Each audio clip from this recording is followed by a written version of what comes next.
হয়তো ওই চাঁদ আর এই পৃথিবীর ইতিহাস আছে, কিন্তু যে ধারাবাহিক অন্ধকার মাতৃগর্ভ হইতে সংগ্রহ করিয়া দেহের অভ্যন্তরে লুকাইয়া ভিখু ও পাচি পৃথিবীতে আসিয়াছে, এবং যে অন্ধকার তাহারা সন্তানের মাংসল আবেষ্টনীর মধ্যে গোপন রাখিয়া যাইবে, তাহা প্রাগৈতিহাসিক। পৃথিবীর আলো আজ পর্যন্ত তাহার নাগাল পায় নাই, কোনোদিন পাইবেও না।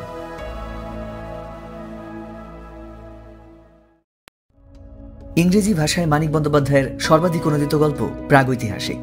1937 সালে এটি প্রথম প্রকাশিত হয়। গল্পের শুরুতেই লেখক জানাচ্ছেন সমস্ত বর্ষাকালটা ভিখু ভয়ানক কষ্ট পাইয়াছে। কিন্তু কেন?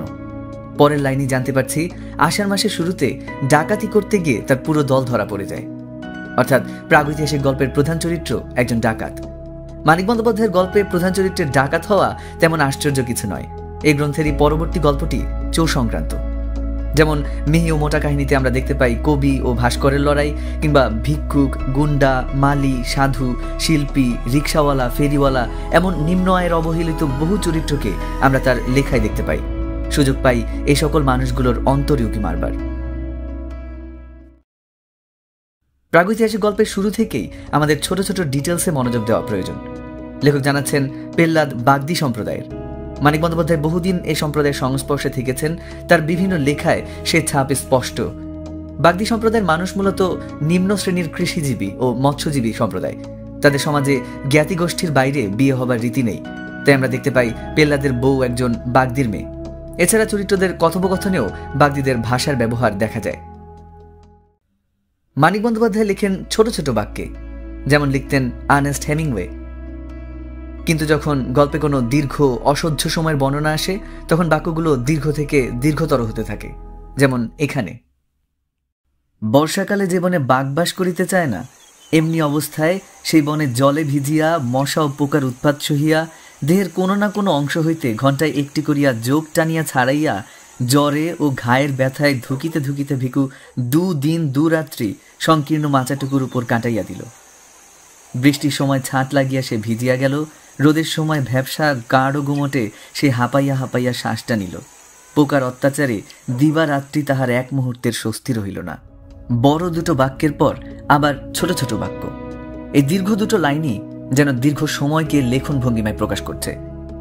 কিংবা এখানে, অথবা এই অংশে। আমার মনে হয় মানিক বন্দ্যোপাধ্যায় একটা আইডিয়াকে কিংবা একটা চরিত্রকে কেন্দ্র করে গল্প সাজিয়ে থাকেন। যেমন শুধুমাত্র বউ শব্দটিকে কেন্দ্র করে লিখেছেন 13টি গল্প, যেটি তার পঞ্চম প্রকাশিত গল্পগ্রন্থ। আবার কোনো কোনো গল্পকে বিশেষভাবে সাজিয়ে নিলে যে সেটা একটা আলাদা আমেজ তৈরি করে, তার বর্ণনা তিনি নিজে দিচ্ছেন এইখানে। গল্পগুলি একটা বিশেষভাবে পরপর সাজিয়ে দেবার ইচ্ছে ছিল, যাতে আজকাল পরশুর গল্প নামটির সঙ্গতি হয়তো আরেকটু পরিস্ফুট হবে মনে করেছিলাম। কিন্তু সাজানোটা এলোমেলো হয়ে গেছে। সামঞ্জস্য গল্পটির শেষে যাওয়া একেবারে উচিত হয়নি। অন্য গল্পগুলিও এরকম আগে পরে চলে গেছে। গল্পগুলি প্রায় সমস্তই গত বছরের মধ্যে লেখা। এছাড়াও গল্প নিয়ে তিনি বহু পরীক্ষা নিরীক্ষা করেছেন। যেমন ভয়ঙ্কর নামক একটি গল্প বিবৃতিমূলক রীতিতে তিনি রচনা করেছেন, যেটি সংকলিত হয়েছে ভেজাল নামক গ্রন্থে।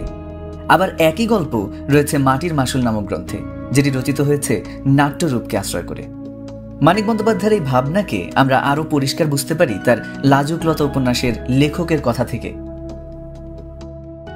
এই সংকলনের অধিকাংশ গল্প গত 3-4 বছরের মধ্যে বিভিন্ন সাময়িক পত্রিকায় প্রকাশিত হয়। একটি গল্প সংকলনে মূল একটি সূত্রের ভিত্তিতে, অর্থাৎ সমাজ জীবনের কোনো একটি বিশেষ সময়ের বিশেষ অবস্থার ছোট ছোট কাহিনীর মধ্যে যে মিলটা স্বভাবত থাকে, তাকে আশ্রয় করে গল্প চয়ন করা আমি বাঞ্ছনীয় মনে করি। এই সংকলনেও সেই চেষ্টাই করেছি। কতটা সফল হয়েছি আমার বিচার্য নয়। আমাদের পঠিত প্রাগৈতিহাসিক গল্পটিতে একটা আদিম উন্মত্ত জীবনকে উপস্থাপন করেছেন লেখক। গল্পের ভিখুর ঘটনাবহুল জীবনের দিকে তাকালে আমরা তাই স্পষ্ট দেখতে পাই। সে পেল্লাদের ঘর জ্বালিয়ে দিচ্ছে, চুরি, ছিনতাই, এমনকি মানুষ খুন করতেও দ্বিধা করছে না। এই অন্ধকারের ইতিহাস পৃথিবীর কারো জানা নেই, এবং শত চেষ্টাতেও তারা কখনো তা জানতে পারবে না। সকল ভাষা শহীদদের প্রতি বিনম্র শ্রদ্ধা জানিয়ে আজকের মতো এখানেই বিদায় নিচ্ছি। পেনভিউর পরবর্তী ভিডিও দেখার আমন্ত্রণ রইল। সবাইকে অসংখ্য ধন্যবাদ।